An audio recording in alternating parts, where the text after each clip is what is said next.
I have been in a very good energy space, making myself useful in many, many different ways. And looking forward to our conversation. Uh, Very flexible and open to whatever emerges. So completely happy to play with what emerges. Nice energy. Good to see you both. That's where I am. Great. Great. Yeah, well, I'll go next. Yeah, I'm doing good. Really enjoying the weather here. It's really nice to feel the warmth of the sun after many months of cold. I'm really looking forward to I really am look forward to these conversations because they mean a lot to me.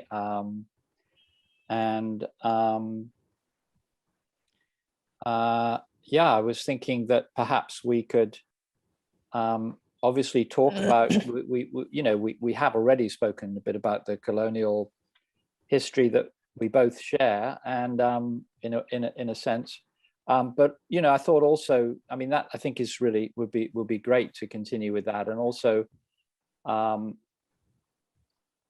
something to do with sort of what emerges from that is part of it. I think what emerges from that, and also kind of what we're looking at in terms of our own cultural predicament and in our own situations, and what kind of things we're reflecting about and how they might relate to more of a sort of intercultural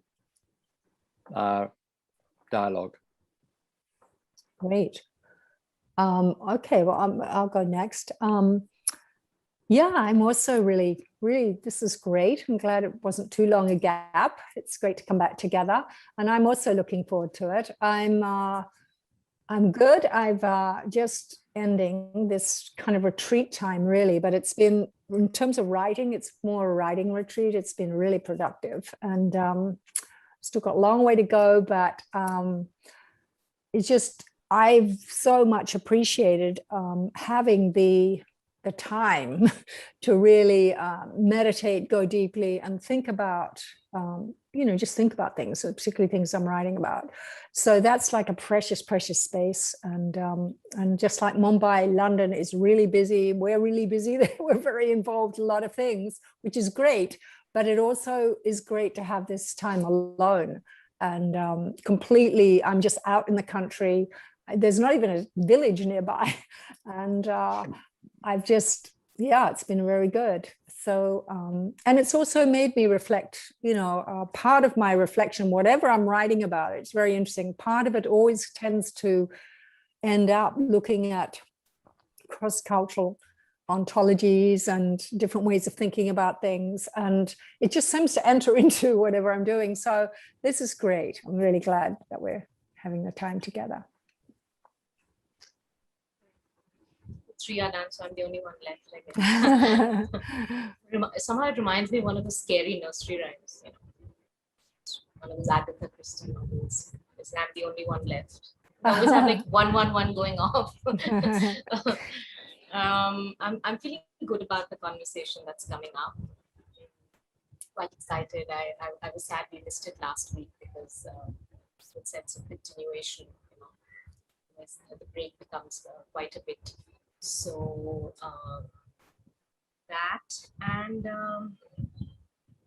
I'm just feeling hot, and when I'm hot, I'm a little irritable. Yeah.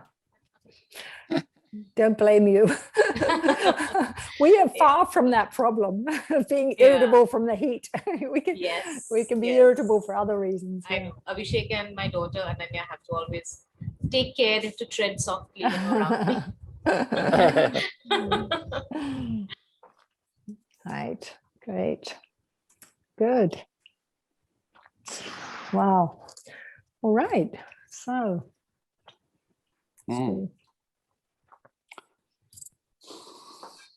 So, yeah.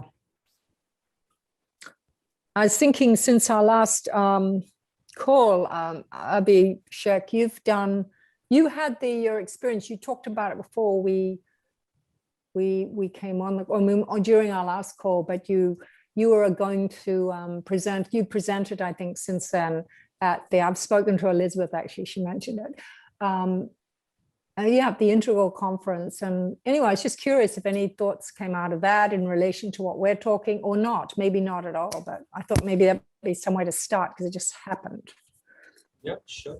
No, I'm sensing, at least in these circles, a much greater receptivity to this conversation. So I certainly felt like it's interesting the timing of our conversation and a deeper trend of openness to considering other worldviews is happening. And I say that for a couple of things. I think the way I was received was different. Uh-huh. The IEC, I think, felt more heard, welcomed, considered. Also dialogue with people around some of these cultural worldviews and so on. So I think that was good. The highlights for me were, I mean, Charles Eisenstein spoke, and he spoke about how wanting a totalitarian narrative itself is such a colonial idea, wanting one size fits all, and therefore kind of looked at the integral attempt and said, are we trying to do the same thing, trying to explain all of the world with one word? So he did it very delicately, but very, very beautifully. Nice. That's Very good to hear. good. Yeah. That was well done. Susan Cook-Greuter, who's also an elder in the space, she came up with, her paper was on beard plus diversity. Beard is white, industrialized, rich, educated Democrats, I think, or something of that sort. Beard is a thing of how beard has hijacked the integral space. Interesting. And, how it removes diversity. And she had presented in the Integral Conference in Africa. I figured that last year, 2019, I think there was an Integral African Conference where she was the only white presenter. And she presented about, valuing other cultures and having some humility. So that was also quite present. And there was willingness to dialogue as well as curiosity about what really is our worldview about. And I could share a little bit, I can share in the text what I had written out on Facebook as well. The starting point of that really coming from the fact that our culture grew in a different set of conditions, which were of abundance and which were of much extended time frames, and that changes a lot. So not to claim credit or be proud of it, because in a way it's a geographical happening. Just as I feel it's a geographical happening that in Europe, the countries were of a similar size and next to each other. So they very quickly moved up the industrial age because of that close, like Jared Diamond and so on. So I think this is also some degree of geography and history, which makes it that way. But what does that do to the worldview? Yes. How do you conceive life differently when there is abundance, when there is that kind of diversity, and therefore the polytheistic thought? I also recorded some dialogues with an elder here, Raghu Anant Narayan, who spent a lot of time studying yoga and Indic ideas. And I have about 5-6 hours of footage with him now recorded around decolonization, reclaiming the Indian mind. And we're going to be doing dialogues on decolonization also. Great. Wow. That sounds using fantastic. these videos, using these videos as a reference, and then doing dialogues around that. So Are these YouTube video? Are they on YouTube? Yeah, they're unlisted, but I could share them with you. That'd be great. In fact, if I can make space, if I can make space in the decolonization dialogue, then in case you'd like to listen in, that would be amazing also, because it'd be a very rich dialogue that you could, I mean, I don't know if I'll be able to do that, but just opened up right now. Sure. That if you could listen into that dialogue, that will be very rich. I'd love to hear it. Yeah. So let's see. So so a lot has been happening actually on this front, if you ask me. Yes. Over the last few weeks, a lot. So we are in touch, I think, with a deeper undercurrent of this. Like what we are sensing is not just a local signal, but I think there is something in the zeitgeist, in the air, in the time. And we are one such node. Very interesting. That's quite fascinating because, I think it was 2018, I think, or maybe even, no, actually it was earlier than that. I think it was probably 2016 or something. My friend Shri, I don't know if you know him, you might not know him, but he's an Indian friend of mine who lives in Hyderabad, but he was somebody who was also involved with Andrew for many years. And he and I actually gave a presentation at the Integral, it was the first European Integral conference. And we gave this presentation on whether it was in the form of a question, which was, is integral really truly integral, you know?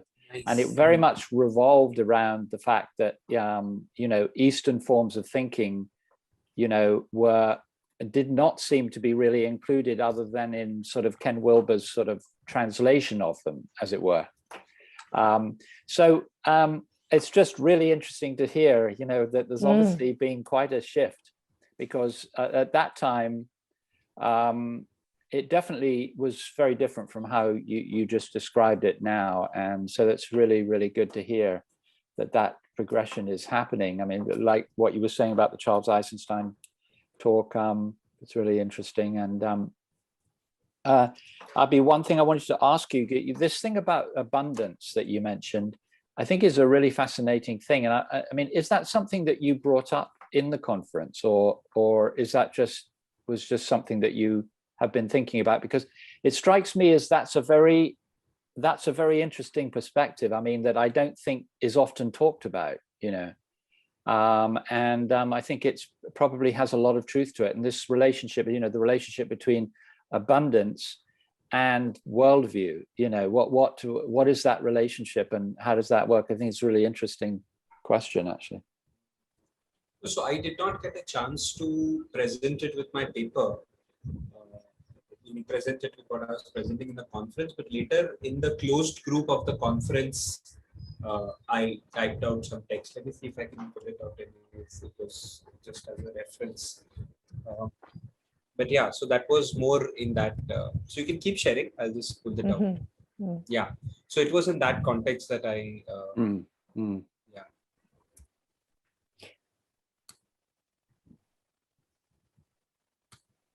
That's kind of fascinating, the relationship between geographical. I mean, obviously there is a real very clear geographical reality to that. And then you think about, well, yes, but what would be the psychological or whatever, I don't know whether psychological is right, whether sort of being, how would that affect your being in a way, you know, in that, and as opposed to the Western world where there was clearly a sense of lack, right, which obviously, you know, connects with the whole idea of colonialism and also, I mean, yeah. Also rivalry, I think. I think, you know, it's not that rivalry doesn't occur in the global South, but it's very strong. And it's very, you know, it goes along with the, I think a sort of epistemology of separation and yeah, that, you know, that sense of scarcity is that you're always competing with someone, which is a very Western, to me, very Western concept, you know, this sort of, yeah. So anyway, I'm curious what you came from that, because I think it pervades a lot of Western thought and Western culture. Really can be traced back to that, and you know, as long with our secular as well, we don't have a felt sense in Western culture of a sort of absolute dimension, so to speak. We don't really have that, which is a unifying ground, can be, is the ultimate unifying ground. But that thing of scarcity, because I was thinking that even in you know, right now, you know, the West particularly, there's very little capacity for assimilation culture, I feel. It's like the spiritualism versus the activist, and within, and I'm actually been focusing on gender recently, and there's just so much sub rivalry within even that one topic, right? And everyone, and right now, even within the gay community or the trans community, the gay community is turning against the trans.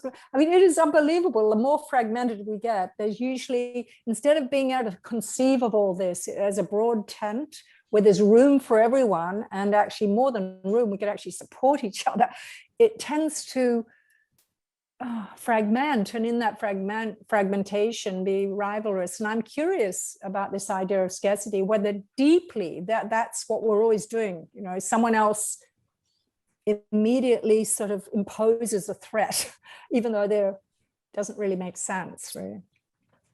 That's Yeah, very, so there's quite a survival, Yeah. the survival orientation there. Because also I'm thinking in India, the relationship between abundance and, the capacity for diversity, because India is such one of the amazing things. I mean, when you're used to being in the West, in India is this kind of natural capacity to make room for others, genuinely. genuinely, yeah. And other forms of thinking and so forth. So it's just fascinating. I hadn't really thought very much about this abundance question before, abundance scarcity question, but it's really, I think there's quite a lot in it, actually.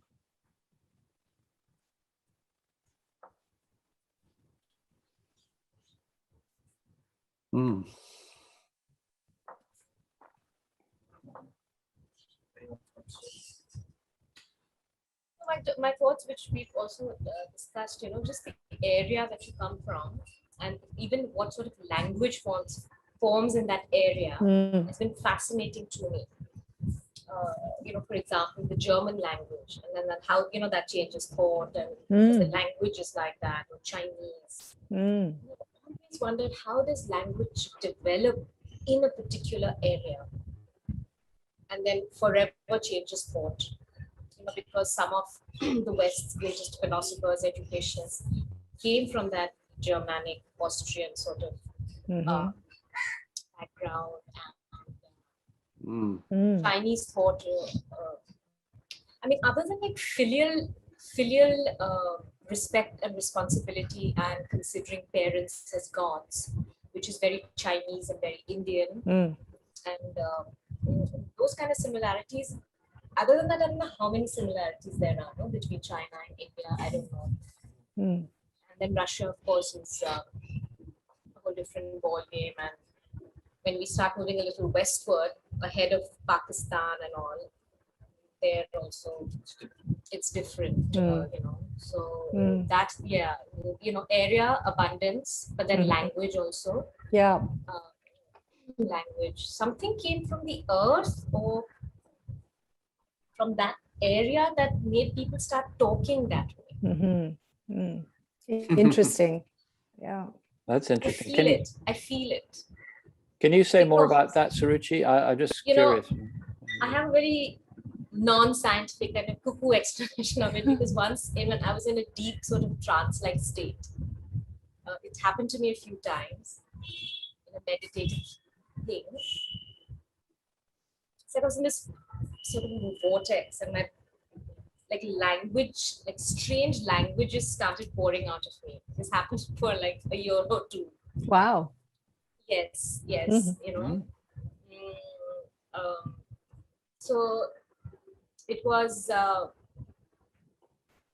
then somehow my body would, my spirit would move to some other part of the world, and either some Arabic sounding things would start pouring out, or some Chinese sort of things would start pouring out, or it would become a lot of clicks and hisses.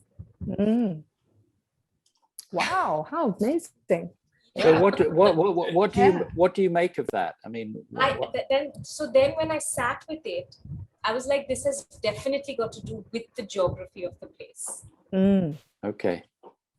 Interesting. And did you have a sense, Suruchi, that of where different languages, the different sounds will come from, or not? Or did you later just think, oh, that sounded like Chinese? Or were, at the time, did you have a felt sense that this is... In between, I had a felt sense. You did? Suddenly, yes, I did. And I had some things I managed to record, but then they were my old phones, so I lost all the recordings. Because I could manage to continue to speak that way, even when I came out of it. I could speak quite clearly in that. Amazing. Amazing. Today only also, incidentally, I read about Sanskrit having 12 words for happiness. Amazing. Happiness. Yeah. And them trying to do these videos where they showed it to English speakers and to native Indian speakers, and just to express that, you are able to express it in a fewer words, right? If your language has access to that. You don't have to go convoluted to talk about the happiness that comes from the shyness of seeing a beloved, but you can just use a simple word. So I think definitely happiness. I read today. I was reading this book called The Science of Happiness by Klein, some Stephen Klein, or someone, and that's where I picked up Sanskrit as. So in that respect, I'm wondering what you feel happens when you speak English. I mean, because if you're kind of like civilizational kind of thought process and ways of imagining things is coming from, or probably from the root of Sanskrit through Hindi or whatever, and what do you feel something happens when you speak English in relationship to that? And because quite convoluted, it's like clipped. Reduction, we find it reducing. Reductionist and objective. I can imagine. And objectifying, like objective. Okay, there we go. Yeah. There's a sense of objectivity. Yeah, there is some objectification built into it, I guess. Something like that. Wow. That's really interesting that you said that. Because, when I mean, many years ago, I studied Sanskrit, but when I went to India and I was, I studied Hindi, but I was learning it too. For one of the first things that struck me was the different way, and this, I don't know, this is what you're talking about, Abhi and Suruchi, but even saying, I am happy. It's not I am happy. It was like happiness, lagna, happiness is arising in me, or happiness. It was very different. It didn't have that. I noticed that when I was a young person. I thought, wow, that's very interesting. It doesn't have that, sort of insertion of the I and then everything else. Yeah. I think that much is pretty clear. The I is quite dabowed, as we say. What is dabowed? Suppressed, Yeah. But suppressed is a sort of negative. Salient. No, not salient. The opposite. It's in the background. Yeah. Well, to me, it was like non-separation, though. It's almost like, not but separate. also, I just wanted to make another point about, you feel that this whole colonization thing is in the air. Because even when you're on Clubhouse or on Instagram, and I follow a lot of Dalit handles. A lot of what? Dalit. Caste, Lower castes. And, I know. Yeah. So they are also very vocal now, violently so, in their speech and in throwing off their colonization. Right. And they don't care about the British or anything. They just want to throw off the colonization of Hinduism. Right. Upper caste Hindus. Yeah. Sorry, So the colonization of what with Hinduism? What? Upper caste. Oh, okay. Upper caste Hindus. Upper caste They couldn't be Hindus. Got bothered. it. Got it. Yeah. They couldn't be bothered about. So that's what they're really speaking about. Yeah. Yes. Responding to. Got it. Yeah. They are. Right. I mean, they're angry. They're very angry. Right. So, Right. And rightly so. Right. So, for me, I understand what India is in the past, and it was amazing, but also it had it's the shadow side of it, like where they managed to deep rivets in their own people. Yeah. And maybe because in those subcultures, then they managed to bloom, but maybe they managed to take out the negative aspects or the hatred or the divisiveness on the lower castes. Yeah. Some way. So then they need not take it out on others or like people who came in from outside. Interesting. I don't know. What's going on. So even because the Dalits, they looked different, so many of them, and their place in society, and they're really questioning everything, like even in Bollywood representation, they're shown the way they look, just like the Aborigines would look or tribals would look, and you would never cast them in the big main roles or anything. So how will they feel part of the culture or feel good? There's nothing for them to feel good about. Right. Understandable. Yeah. That's very interesting. Yeah. Yes, absolutely. That's also colonization, Yeah. So, Yes. Well, it's interesting, right? Because just thinking a little bit about that, Suruchi? Because it seems like that tendency in the human psyche to dominate others can be found everywhere, actually. You know, it does seem like that, right? That's yeah, yeah. absolutely. Somehow you can be that way and still produce great philosophy and literature and beauty. Like the Brahmins or the other castes would do that, the Germans or the British, you know. They could be awful on this side, but just be doing amazing things. That's right. Yeah. Sorry, excuse me. I actually have to go to the door. Somebody's. I'm sorry really sorry about this. I'll be right back. Not at all. Be so forward. Keep going. Keep going. Yeah. Yeah. Yeah. No. I think that's I think this is really, really important because it's very easy to, to romanticize, you know, and yet at the same time, not lose sight of civilizational differences, you know, that, because I wonder too, I've been aware of this in India just because I've been there so long, and you know, there's always been this also low caste Hindus and untouchables, and you know, the Dalits and Muslim Dalits, etc. But I wondered if that was something that, because it is so much part of human nature, you could say it's like built in, this tendency to dominate, but whether in India that, I don't know, whether that was you know, you were just saying, Suruchi, I just want to try and think this through, is that you can have these amazing civilizational philosophies that are born, not just intellectual, but are born out of the being of a culture, right? They're very, you know, they're very holistic, they're very refined, they're beautiful, and yet they can end up being corrupted by their own people expressing it, because those often, I wondered this about India, because of its Dharma is, I mean, you said about Sanskrit, Abhi, I mean, it is so, I mean, it's a fair way back now, but I did study the Upanishads and things like that, and I was like mind blown by the precision and the fluidity of the Dharma, right? It's whole, and yet it came out, I wonder, it came out of men, you know, human beings, men and women who were enlightened human beings and could see this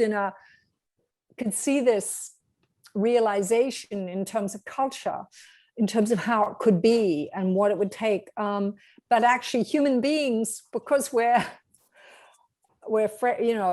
sort of, in a way, we're not enlightened, whether the cultures themselves ended up, and I'm wondering this in India too, where this sort of the caste system, because I've read, whether it's true or not, that originally it was actually far more functionally based, right? Artisanal, we didn't have this diminishing of people.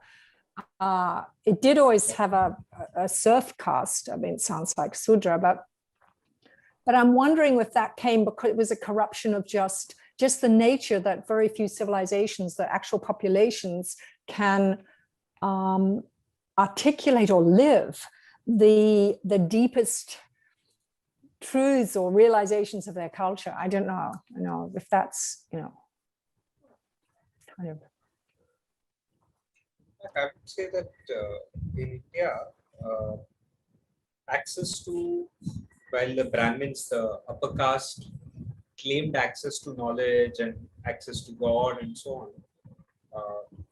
there are centuries where the biggest saints did not come from that class. Right. They actually came from a different class, and they really broke through different movements like the devotion, the bhakti movement and all those. Not a Brahminical thing, but really like saying that it's accessible to everyone. For example, Hinduism also has kept trying to upgrade itself and revive itself in several waves, each time trying to assimilate and justify. Also, you could argue, like, justify the caste system, each time trying to reinvent, regenerate itself also. And therefore, like, broadly, access to the divine then no longer was a monopoly of Brahmins. I think that became more democratized with Kabir and Tukaram and all. Yes, because the the Bhakti movement was actually, I think, it's very ancient. I mean, it started, I think in, I don't know, the 12th century or even earlier. So it's, and it was a completely kind of low caste kind of movement, and it had so much there was, I mean, so many incredible individuals came out of that movement, and so it's fascinating. And from what I understand, I mean, from what I've studied about it, I mean, it seemed like, again, it wasn't uniform. There was nothing uniform about this. In other words, in some states, some parts of India functioned in very different ways from other parts. It wasn't uniform at all.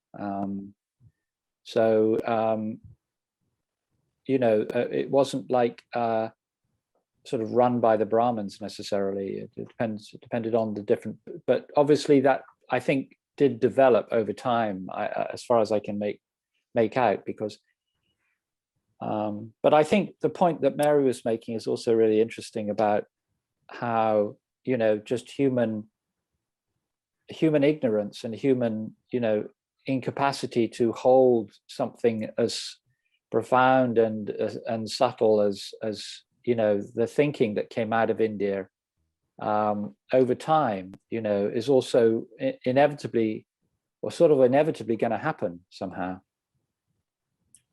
You mean get corrupted?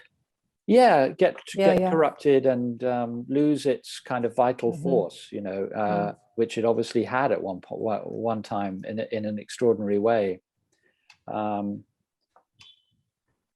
Because I guess human beings are human beings, So I guess I'm curious, just in relation to that, how you guys see India now, because something that you both have referred to is, because you both obviously really deeply, there's things in your, that you honor about Indian culture, and, your engagement with elders and things like that. So I'm curious how you relate to that past, given what you just said, Suruchi, how much the Dalit movement is now having to really assert itself, right, to right things. I don't know, just how you see all that, how you relate to the past and the present, with your love of India and appreciation of it. Well, the future is Dalit, definitely. Mm-hmm. Even just sheer numbers. What would that mean, though, in terms of what would it mean? Yeah, what would that mean? Yeah, it's because actually a small percentage of people can actually control everything, So there's such tremendous wealth with the Banyas and the Brahmins. So that has too many centuries of that is there, So, but now because of education and because of the reservations that we have in education, these people are managing to break through everywhere. Maybe in the next 400-500 years, I don't know. I think it'll look quite good. I think there's a fractal nature of control exerted by a small group. Because I also wanted to bring up something around the city of London. And the financial structures that are enabled by, I think, the law that runs in the city of London, and therefore allows shell companies and tax havens, and how globally that gets used, and also keeps a certain set of people rich, in control of the ropes of the world. Yes, definitely. Yeah, and I think that fractal nature also replicates here, where there is a small group of people who continue to be in power in various places. These are male Hindu Brahmin, right? Actually, if you look at it, and I belong to that. So there is I mean, for me, for the longest time, caste did not exist because I was the privileged one. So like, okay, I'm blind to caste because it's working for me. Just as gender, right? Like I'm blind to so many of these things because he's like the WASP equivalent. WASP. I'm the WASP. Right. Sure. Right. So, so I'm saying that when I say fractal nature, I'm saying that everywhere I see similar structures, and everywhere the intent is for the larger groups to challenge power that is held by that small group. Yeah. My centrist skepticism comes from a few things. I think one is the assumption that if power shifts from there to the people, everybody will be better off, which might not be true. We assume that's true, but that may not be true, because the people who are quote unquote ruling classes or people who've been in power have a culture of being in power, have learned a lot over time, and they have almost specialized a certain niche of being in power. And this can, of course, I can completely be slammed for justifying power, but I'm trying to talk from a very neutral, at least from very neutral lens of saying that if we stop valuing it in this way and actually share power and look at people in power as a specialization of people doing certain tasks for the society as valuable, there's something there in terms of a shift, which I have more faith in. Because just replacing upper caste Brahmins with Dalits and certainly hoping our problems will disappear, I don't think is going to happen. It'll create a satisfaction that my identity is there now, but also I feel it's a setup for a huge disappointment that my own people have failed me. It's almost like people, when British left and Indians came in, people thought things may be different, and yet a lot of things continue.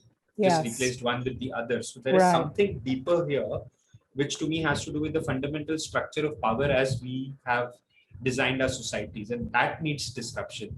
So to me, the disruption has to be very archetypical at that depth. And it may then manifest in a lot of ways. It may manifest in the equation between India and UK changing. It may manifest in the equation of Dalit Brahmins changing.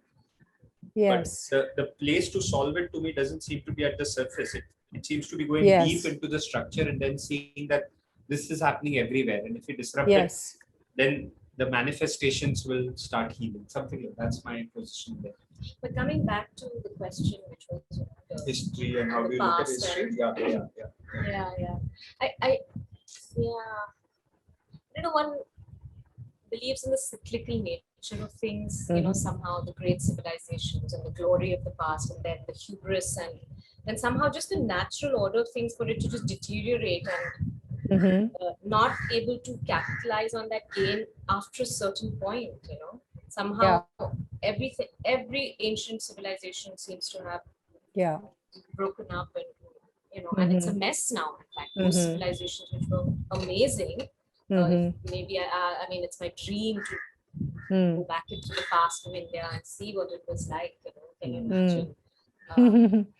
We joke that she's come from the past. The music she listens, she's 18, 7, come no, from way before, way. 8, 9, 7.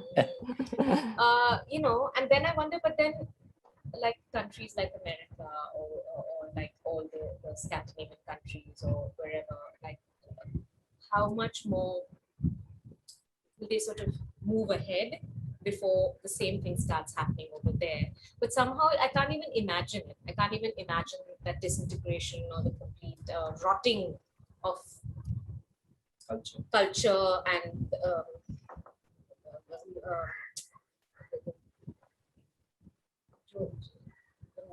fabric and, you know, everything just breaking down ever happening in these countries, which is what happened in India. But then I'm like, in India, because then we had the Mughals and we had the British, so maybe everything just got destroyed.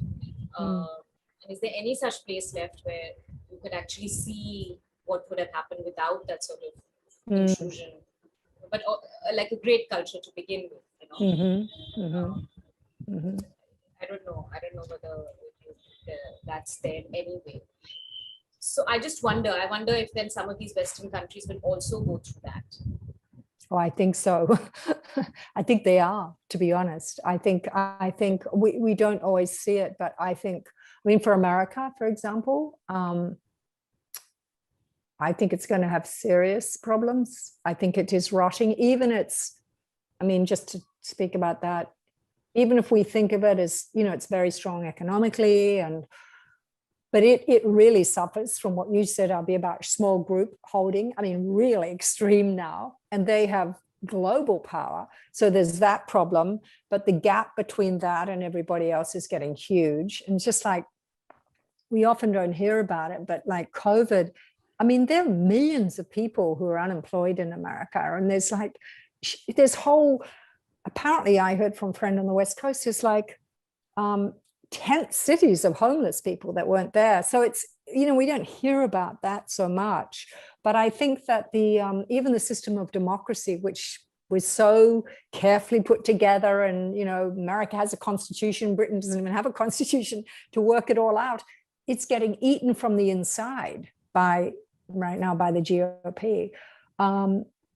Even its own institutions that could be seen as being really, the West, the best of the West, they're getting destroyed because of greed and power, really. So I think the West will go through these. I don't know if that you meant, but I think definitely will. And I think what you described about England, Avi, about this unbelievable financial control it has, which is very rotten at its core and has been forever. I mean, it's really like we provide the biggest tax havens, laundering place for the Russian billionaires. I mean, it's like everything corrupt financially happens in Britain. I mean, it's unbelievable, but it keeps the city going. And I think, more and more people are becoming awake to that. And I think, I don't know, or none of us know, but I think there's a sensibility which used to be very fringe and very on the outside, that's slowly making its way into more, particularly millennial populations. But that is a sensibility that just is closer to, it's not so ideological, it doesn't seem to me, but has a sensibility for what really does not make sense and what is kind of immoral in the biggest sense. I don't mean a Christian sense or anything, but just a deeply, something's just wrong in unjust sense. So I feel like, and it's interesting that these movements are happening, like the Dalit movement, which comes from as a resistance to, and in the West, there's movements now against this oligarchy, elite billionaire class. It's getting less and less, they're having to defend themselves more and more, even to Congress. And, there is a movement against, and I think, a little general, but I feel within that there's an intelligence or a kind of sensibility that is emerging, and which is possibly ties in with what you said too, Abhi, about the conference, that is starting to recognize the West does not have it. It's not the epitome of success, in all ways. So that's a good thing that's happening. It's getting shaken. Mm. Yeah, I think that's right. I mean, I'm thinking about what you were saying, Abhi, about your ideas about centrism, and in relationship to what we're talking about, because I don't really have enough of a sense of the Dalit movement in India and what it kind of represents in a way, or how people are thinking. Is it just a sort of response of anger, or is there,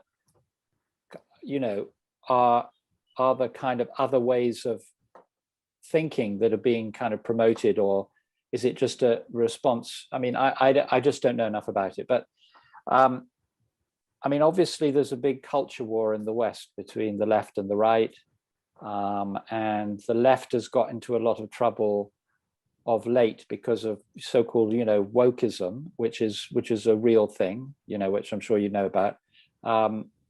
So that is all very much true. However, I think Mary's right in saying that there is, which it's interesting the Integral Conference is an interesting, perhaps an example of that, but certainly I would say things like climate change, for one thing, and, issues of, at the moment, my mind's a little bit on this whole thing about the statues, because in England at the moment, there's been this big discussion about statues, because statues are very, especially in London, but also elsewhere around the country, are that, there's this sort of, they all promote sort of war heroes, and most of them a lot of them are colonialists of various kinds who've done absolutely horrendous things around the world. So, there's a big movement now. In fact, they actually pulled down, the progressives pulled down a statue in Bristol of a famous slave trader who was very involved with the whole foundation of the city, actually.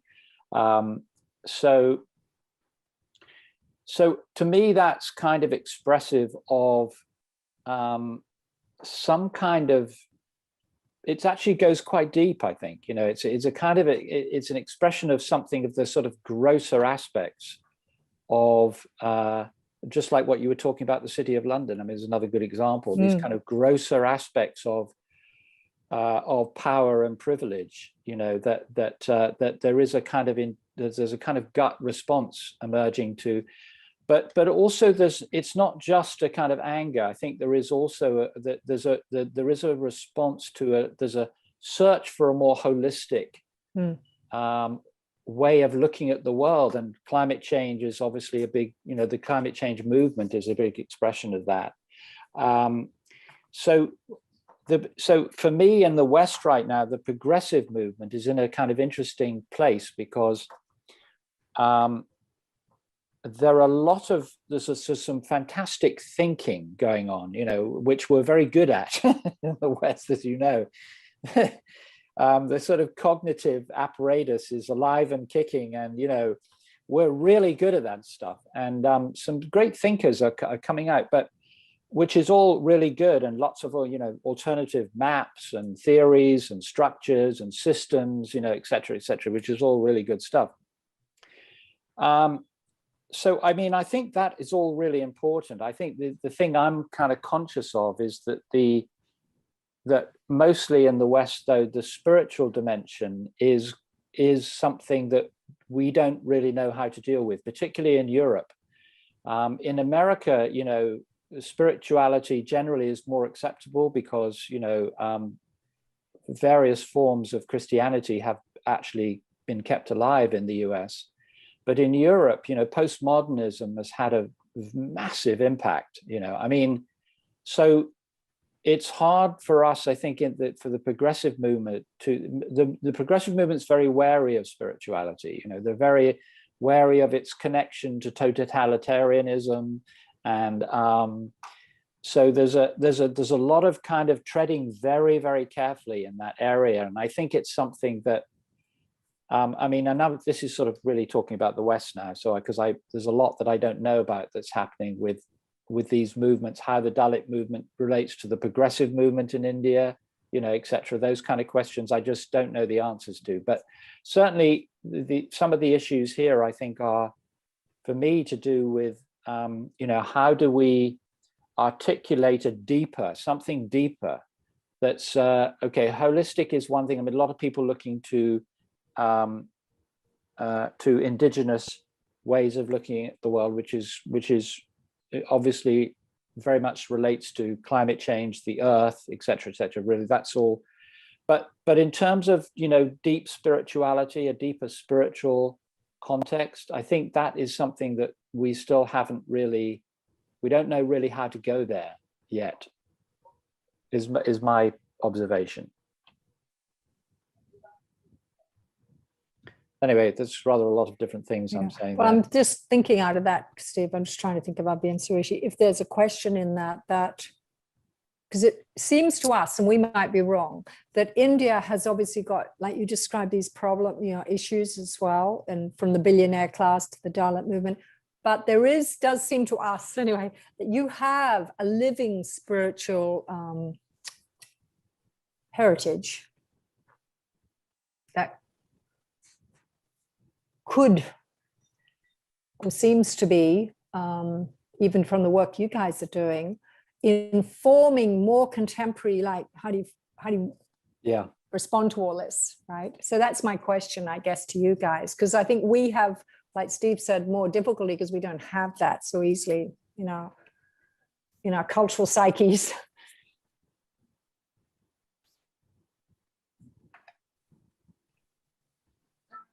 I think just because a few points, not really connected to this, but just what came up while the two of you were speaking. One was, I definitely really believe in that saying from the Bible, you know, that the sins of the father will be visited on the children. And it's more and more as I live and see things, I really believe in that. You know? The wheel of karma, you just can't. And you're saying, Suruchi, in general, you're not just talking about India, you're talking about in the world. Right. Yeah, I guess in the world, I don't know much about the world, but now when I see what's happening with the Dalits, I see what's happening with women and so-called Right. innocent bystanders, standards being shut down, or being accused when they didn't do. Oh, I didn't do so much. It was my grandparents who did it. But you know what? Sorry, like, you can't escape it. You can't escape it. So that was something that definitely came up for me when we were speaking about all this. So maybe the West. Not, I hate this whole term, the West, just like what certain people from there did to certain people around the world, the indigenous people, it's going to come and bite them where it hurts. So that, I think that was one point. The other point was that all this, a lot of, one would never have imagined the rise of such a strong the right, as opposed to the left in India. Because India was generally seen as a soft leftist country. Nehru and then the Congress and always, even though behind closed doors, they were doing all kinds of things, but generally we were seen as that. And in response to that, the simmering Hindu and the hatred for colonial, for the left, the way it came and overthrew that, but it took about 50 years to do that. They're in power now, and I don't think they're going away anytime soon. So one big change I see with them is that at least you would never have imagined India to, have electricity everywhere, good roads, less corruption. But that's one thing the right has managed to do. Like Modi really is trying to bring that about. Because otherwise when you look at India and you see it's such a mess, but things are changing. Things are changing, and maybe the ancient India, which was known for its roads, its small resting houses, and whatever we had then, there is a chance that things could get better here. Even though it doesn't look like that at all. What we're seeing, it's so vast and rotten and all those things. But maybe that's also something that came up. And also all these factions that we have in India, they're bitterly fighting. The what? So much hate. The what? Oh, hate. Factions. Like you have them, like you said, it's divided. It's so divided. And so is India. And they're interesting. It's so bitter, the fighting, and just the inability to listen and refusal to listen and stick to your point of view, that people have just given up. And I think that's why Abhishek really sticks to his center stand, that the only way forward is dialogue. Even if it's you just coming and spewing hate at the other person spewing hate, but do it, but sit in the same space and do it. And you only have your turn, and then you have your turn, and then finally, eventually, you're going to get tired, and maybe there's going to be, And another very small point was, like something like people from, I don't know whether it's politically correct to call them Aborigines. I don't know. What are they called, honestly? The natives, first people, and other places. Just insisting that people learn how to pronounce their names. It seems very small, but actually it shows you that the wheel is turning, like things are changing. Earlier you just be like, oh, these Westerners, they can't pronounce our names, or poor things. So you can just call me Sue. And generations of people did it in the West, because I remember when I was living in the US, and like, oh my God, I can't pronounce that name. Can't you do something simple? Can't you tell me something simple? And we'd feel attacked, or we're like, okay, just call me Sue, Yeah. So everybody's just called Sam or Sue, or Right. But now people are just saying, no, just pronounce my name. It's okay. Learn to pronounce my name.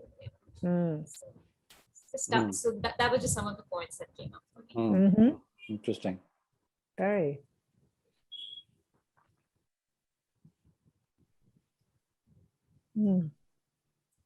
Gosh. Sorry, yeah.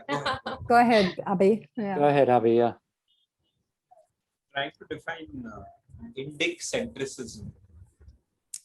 Indic centrism. That's interesting. Centricism. Yeah, I like that. Yeah.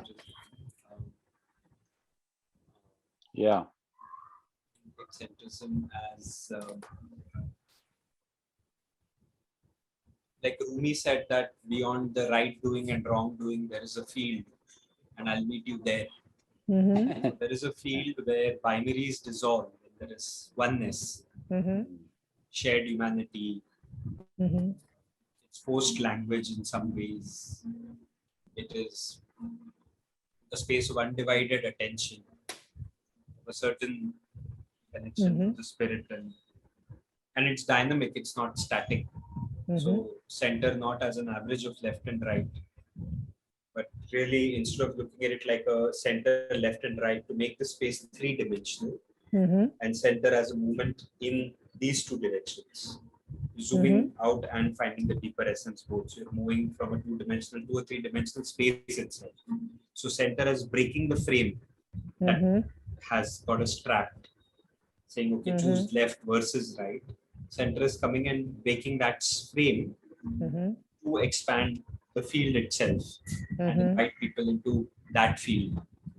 And and then centrism also is not trying to solve everything at once. I think I feel one of the places where we are stuck is we're trying to solve for everything at the same time, for all times to come. Whereas I think the relevant question is what's in the center right now. Like say, in four of us, the centrist approach would say, okay, what's at the center?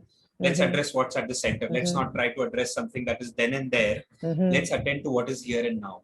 Because the center is here and now. The center is not then and there. It's also post-ideological because you're trying to respond not from an ideology, because that's a repetitive pattern that's programmed in your mind. You're free to respond from what's in the moment. Therefore, dialogue and a quest for truth, but the quest for the dynamic truth, which on our next call may also change because it's so dynamic, right? And so I think what I'm trying to do is to reclaim the center, but not reclaim it as a static center or as what is, I mean, close to radical centrism, but beyond that to say grounded in an Indic cultural memory of oneness and of seeing everybody as manifestations of one spirit. So that's what we're trying to do. I've been doing rooms on Clubhouse. I'm doing one today also called the Indic Centricism. That's great. Yeah. And we're realizing there is limits to language there because language itself can only carry us this far. So you have to rely on resonance, you have to go beyond what. Yeah. So I think that is one thing that I'm kind of attempting very sincerely, as sincerely as I can, because I feel there is something there.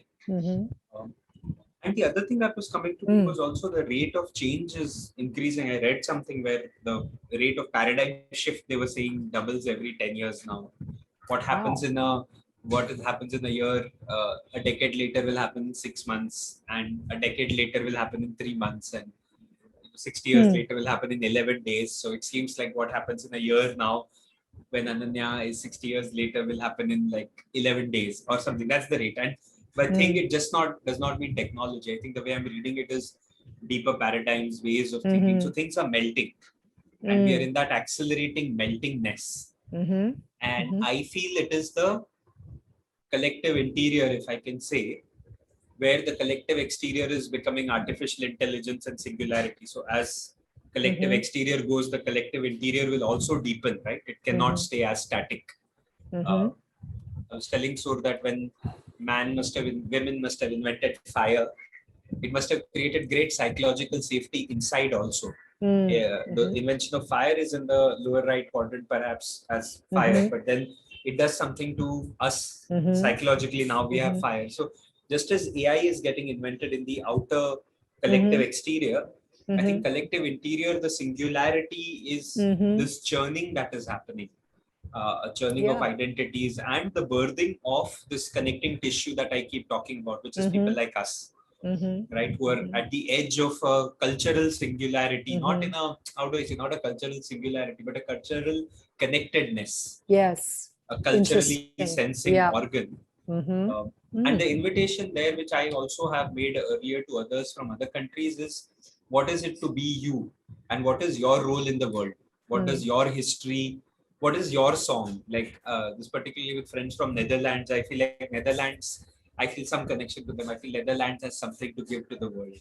So I asked them, say, okay, what is your experience and history bring to the world? What's your gift to the world? So it's like I would ask you, saying, what is UK's gift to the world, or what is India's gift to the world?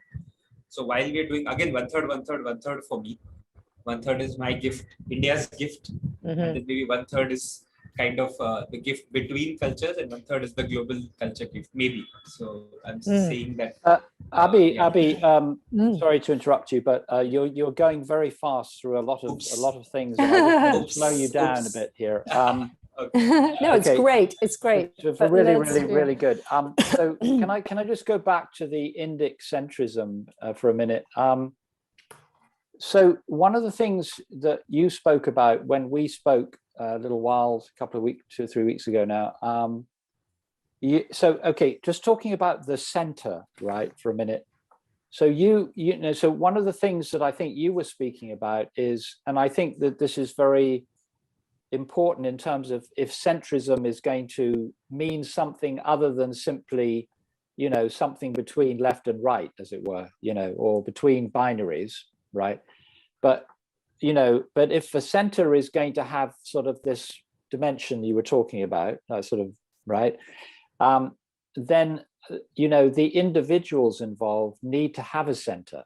Yes, absolutely. Mm-hmm. So that was something that you were speaking about in terms of India. That was something that was quite a priority because of the level of fragmentation which you put down to a number of different things, right? That you feel in a way needed to get integrated in the Indian psyche, if you like, right? So I think that's one thing, because I think that's really, I think really important, because for the centrism to mean what I think you mean it to mean, which I think is a fascinating concept, and I think it obviously would need to have, there's work to be done, right? I mean, in the context of that kind of integration of the fragmentation that you were referring to, right? So I'm talking about in India now, but then I'm wondering, okay, so also another question. So well, maybe Steve, let's just start with that. Yeah, unless it's connected, but because that's quite a lot. Okay. We can start with that. Sure, yeah. Sure. Because I'm curious about that. Yeah. I can respond to that, Steve. So one thing that is definitely coming up is that to build a centrist movement, or to everybody has to be in touch with their center. And again, not a static center, like you definitely need some anchoring, but also the dynamic center of where your attention or where you are right now. Yeah, I think that the center we're talking about is by its nature dynamic. I think, yes, right? Yes. I mean, it's by its nature a dynamic state. Yes, absolutely. And like I said, it's post-language, because each time you're trying to capture it in language or an ism, you're anyways trying to fossilize it, right? And there's that paradox that one has to hold. I think one thing that was interesting that came up both with Raghu and interestingly with a friend who's working on blockchain and holochain technology. Similar pattern I saw both places. So what comes out is what we call interface rules, and what the blockchain friend was calling it mimetic bridges, memes as in mimetic bridges. So really, I mean, my own integration of my identity can be a process that's ongoing and forever. It's not a prerequisite to engage with Suruchi, nor is it my business what's Suruchi's process of integration. What we need to negotiate is our interface rules. So it is not in my domain to deal with what is Suruchi's inner journey. It's her journey, and in our V space, we're trying to find the center, and we're negotiating only the interface rules. We're not negotiating who am I, who are you, you're free to be you, I'm free to be me. But in the spaces where we are negotiating, we need to negotiate the interface rules. So what Raghu was earlier saying was that in India, communities had their own practices, ways, and there was not like don't judge the other's practice, because the other is not an enemy. Trust them with their practice only where there is an interface, whether it's a marketplace or a temple. That's the rules that need to be negotiated. And to me, that's an important insight, because then what you're trying to quote unquote fix is not the whole world. What you're trying to solve for is interface rules in the here and now. And that reduces the size of the problem, I feel, considerably. And yeah, I think I'll leave it that. I mean, that's a big one to unpack, but I think I'll just. But what happens when you don't agree? You have to negotiate through dialogue, right? And you try and use a non-violent approach. till it reaches a point where our disagreement has no choice except violence, which is what Mahabharata kind of captures, I think. It's like it's the emergency manual. So we have a scripture called the Mahabharata, which is a war story. Yeah. And the way I make sense of that war story is it's an emergency manual. It's like in a flight, when you go in a flight, you see that card which says, what should you do when the plane is about to crash? You never do it. It's not for normal times. It's for emergency. That's why that's placed. What you're told is not what to do in normal times. You're told what to do when it gets really tough. And to me, our scripture, Mahabharata, which comes from an oral tradition, is not, it's a manual for emergency. I'd never heard it described that way before. It's an emergency manual. It's not a peacetime manual. It's a wartime manual. So if we don't agree, I have to go back to Bhagavad Gita and the Mahabharata and read it and respond from the warrior's face and say, this is not okay. Right? And then we, as good audience. Okay, Abhi, you are going a little too fast for me here. Okay, I've got to slow you down a bit. So I mean, I'll slow down. Just coming back to this thing about the center. Okay, I mean, I think I understand what you're saying, but I'm not quite sure how it relates to this kind of collective dimension that you were talking about the fragmentation in the Indian psyche that has sort of various, you talked about what is the right relationship to the past. You talked about, feeling the guilt. I think you said something about the guilt towards your ancestors. I mean, there were various issues. That's a lot of things, Steve. We're introducing now. Oh. No, okay. So he can. I have something there. Okay. The reason I'm bringing this in is because I'm trying to understand what is the relationship between these kind of collective dimensions that have resulted in a certain degree of fragmentation, and at the same time you're talking about centrism in terms of, well, how we interact, or we interact in this context or in that context. We're individuals, but we also interact. But I'm talking really about this more sort of collective, because in terms of finding a center, it seems like there is inevitably going to be a need to deal with a certain, if there is such a thing, which it seemed to be from what you were talking about before, a kind of collective dimension of fragmentation that has certain kind of reasons, if you like, perhaps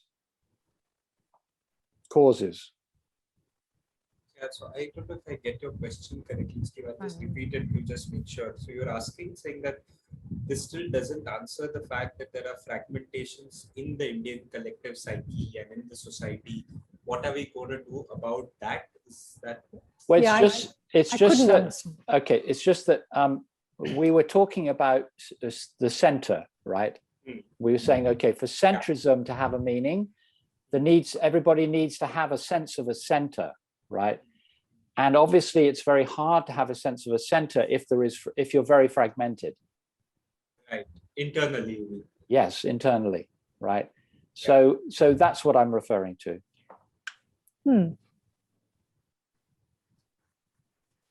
Because I'm just responding to something you brought up in our first conversation that actually I thought was very interesting, because I know that. Let me just finish. Okay. So, like, for example, I've had conversations with the young Indians myself, where I've been, I have been very struck by them having a lot of almost like a emotional difficulty in articulating where they are, kind of in their own psyche in a certain way. I think because of these kind of all of these very powerful influences, the West, obviously is a huge one, maybe some of the other things that you've mentioned. So I just think that seems like really important to me. That's kind of what I'm referring to in terms of this thing of finding a center. Are you asking Abhi and Suruchi what that would be in India? Is that what you're asking? What they mean by a center? Well, I'm saying, because I'm just I'm trying still to not get clear what the question is. Okay, I'm trying to get at okay, the bigger context is centrism, right? Yeah, What does it mean? So I think then I was saying, well, yeah, for centrism to have a real multidimensional, deeper meaning, we need to have a center, right? So it seemed to me that one of the issues, at least in India, I think the issues are probably different in the West, but you know, for different reasons. But I think in India, you had described to me, and this is what I'm trying to just get clear about, in terms of finding that center, that there was certain fragmentation that needed to be kind of like thought about, reflected on, or whatever. So is that correct? Yeah, there are several fragmentations, definitely, like any other society. So yeah, they do exist. Yeah, yeah. Okay. Can I ask, I want to ask something that I think might get to this a little, because when you were both talking about the centric and the Indic, when you spoke about Indic centrism, and you mentioned Not me, Rumi. not me. I have no idea. Oh, okay. Yeah. meeting beyond fragmentation, right? You mentioned, I think you quoted Rumi, right? So that is almost like the deepest place any being can meet, right? That third space. And Right. as you said, it's not fixed, it's not a place, it's not an ideology. Yeah. It's existential in a way, you know, it's to do with that, I think, you know, that deepest place where we exist before we're Mary or Suruchi or Avi or Steve, you know, it's pre that. I understood that's what you meant. Mm-hmm. Is that right? Yeah, yeah. Yeah. So then from the way I would then proceed to understand what you meant by a center, because I think in the West, for very different reasons, we suffer from the same thing. A lot of people have very big ideas, but they actually don't even know themselves. But it's for different reasons than Right. India. So to me, I'll just say how I understand that. For me to have a center means I have discovered in a way myself, that place beyond where we all meet. That's the deepest center for me, even individually, right? And then my center has developed through my life, and is still a journey of self-knowledge, with that being my context, if you know what I mean, that deepest place that I was very, to have encountered in a way, to know deeply, which I forget, and all kind of things happen, but that's there. But then my path has been, who am I? Just like you were saying, who are we all as individuals? You know, what's our purpose here? Who am I as an expression of that? That to me is the center. It's like those two come together, the personal and the big, right? Is that kind of what you meant by India too, or not? Or did you mean something different? What is that? Yeah, I meant close to what you were saying. I was saying that using Ken Wilber's language, we don't need to read center as a stage if we are able to experience center as a state. Not everybody needs to read center stage. Sure. Some people will read center stage and like full power to that. Understand. They've discovered themselves. Sure. I think collectively, when we come together, we have the possibility of creating center space, center field, which is independent of where people are, what they're reflecting, because it's created in the moment, in the here and now. Right. And then what I'm proposing is that we deal only with what arises in that space then and there. So for example, if I have a colonial baggage, say with you, Steve, for example, and if it is arising in this space right now, I call it out. But if it is not arising, then it is dead. It doesn't belong here. So it doesn't exist in the center. It's not in the center. Suppose gender becomes salient for any of us, maybe for Sur, or for me saying that Sur hasn't spoken, for example, then it's in the here and now that I'm resolving that knot. I'm not trying to resolve it for all times, all spaces, all men and women. That attempt itself is it's worth rejecting. And so the boundary you're setting is very here and now, the boundary of the conversation boundary of as Okay. it relates to us, as it shows up to us. And Right. in doing that, then just coming back to what we said, saying what is the right relationship of the past and even the future is only to the extent that it shows up in the present. Mm-hmm. That makes sense. Yeah, so that's where that's what I'm hoping, that if you're able to tap into that field collectively and sense from there, then what needs to happen will happen through it. Something like that. And do you feel there's do you think there's a difference east to west or in what you're speaking about? I mean, do you think it would have the same kind of meaning in a way in the east to west? I mean, as far The as you field can is the tell. field, I feel, right? So the access to the field, I think the field is field, what Krishnamurti was pointing at. Right, Yeah. right. What I mean, the field is the field. I think beyond our identity lies the field, and I think access to that is independent, is my guess. Definitely, the state access to that is independent of cultures. Right. I don't know Yes. about the stage access to it, may be more easier for some cultures, but really, we are not even talking stage access. We're Right. saying state access. Mm-hmm. Which is then accessible to people, right, irrespective of Yeah, their so-called developmental levels. Yes, and obviously then- different things will emerge in the field Yes. according to where you are and who you are. So Yes. Yes. It's very, yeah, Suruchi. No. Sure. Yeah. I thought she had something. anyway, that's good. I think I get a better. That's clearer to me now. What you're saying. I had one more thing to say, Steve, but let maybe Mary can share it then. No, go ahead. It's fine. I think I loved what Raghu also articulated about the Indian identity. He said that there's a victim identity which is full of guilt and shame. Right. We don't want that. There is a very proud identity which is like our past was proud and we are perfect, and that's kind of the ruling party of India. We don't want that. Right.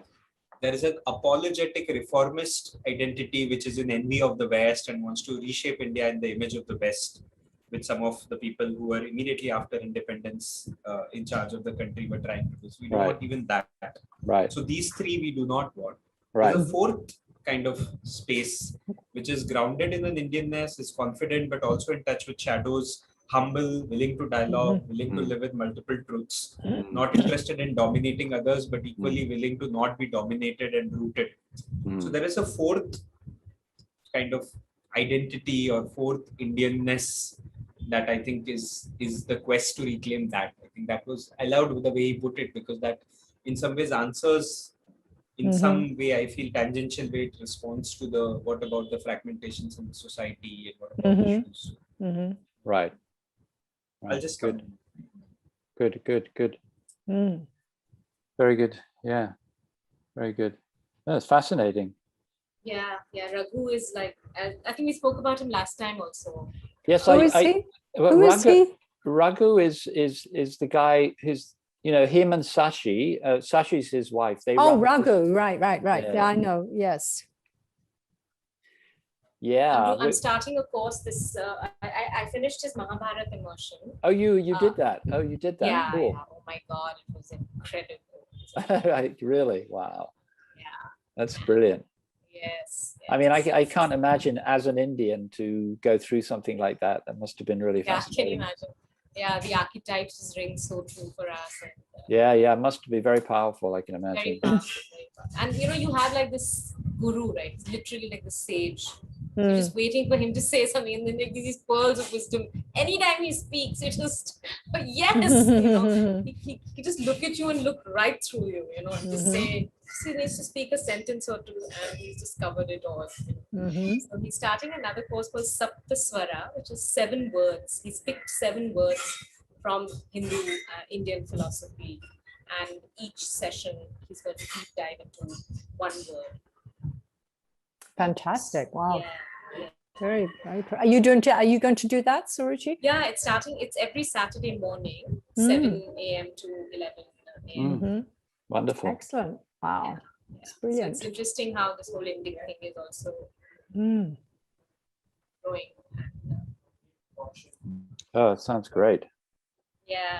I think you guys would also really enjoy it, but you probably know of his work. And Yeah, we do, but you know, actually, we in fact, I met Sashi, but just for a very short time, had coffee with her somewhere. But we had intended to meet them and visit Ritambara, yeah. But COVID came. COVID, yeah, made it. We couldn't make it, so it never happened. So, still looking forward to that. You were going to go to Ritambara? Yeah. Wow. Yes. Yeah, I'll share the recordings. Don't worry. It's 6 hours of him talking about all this. 5-6 hours. It's a good, solid piece. Yeah. Wow. Great. Anyway, that's fascinating, and I'm curious. I'm just thinking about, you know, what it means from our context, you know, here, and that's something I'm just, you know, reflecting about as we're talking about this.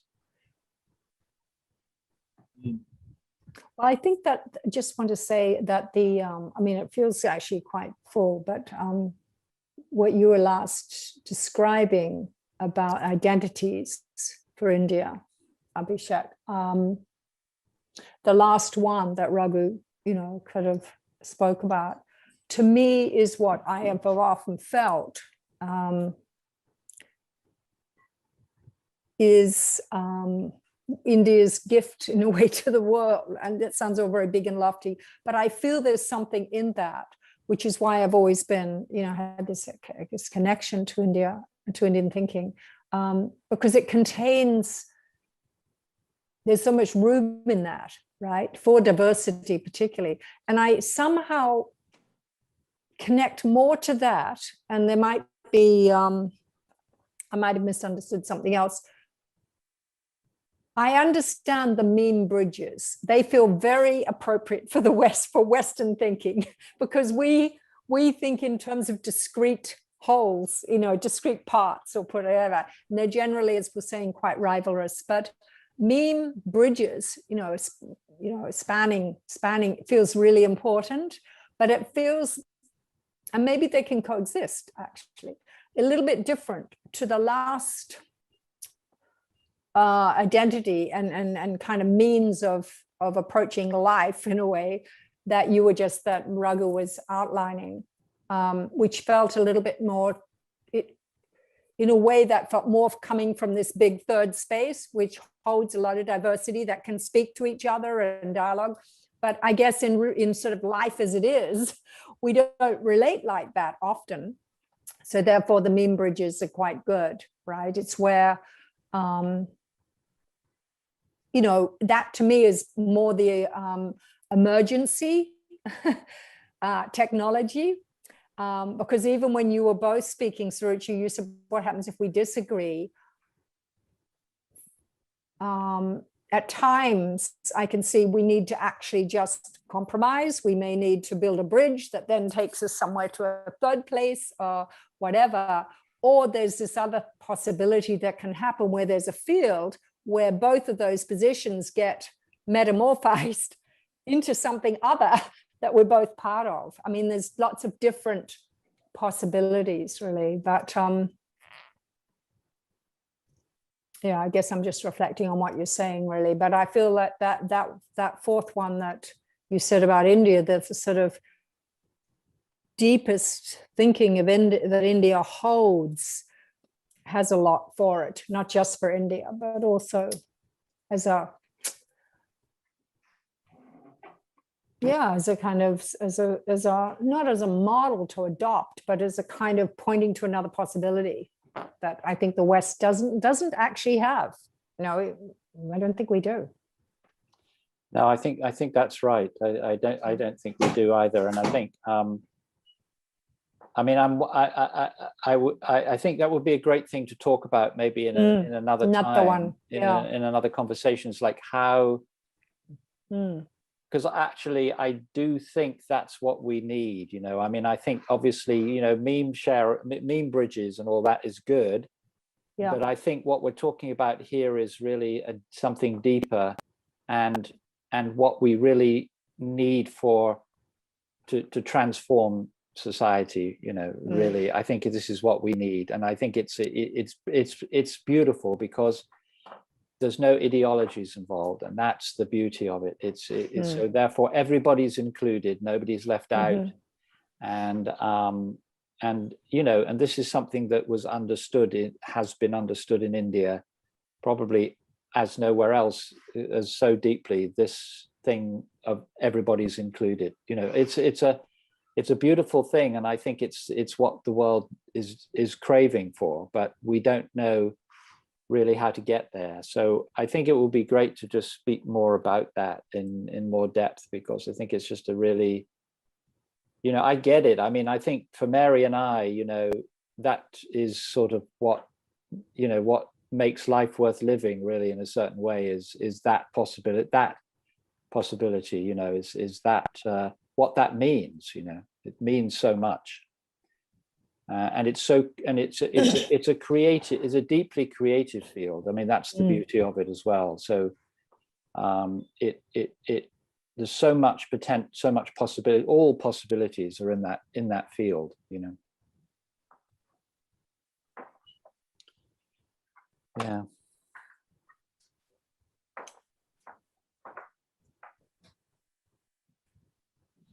Yeah, I would just, you know, I can be an atheist and still do a little puja every day or go to the temple, and that's totally Indians just understand it.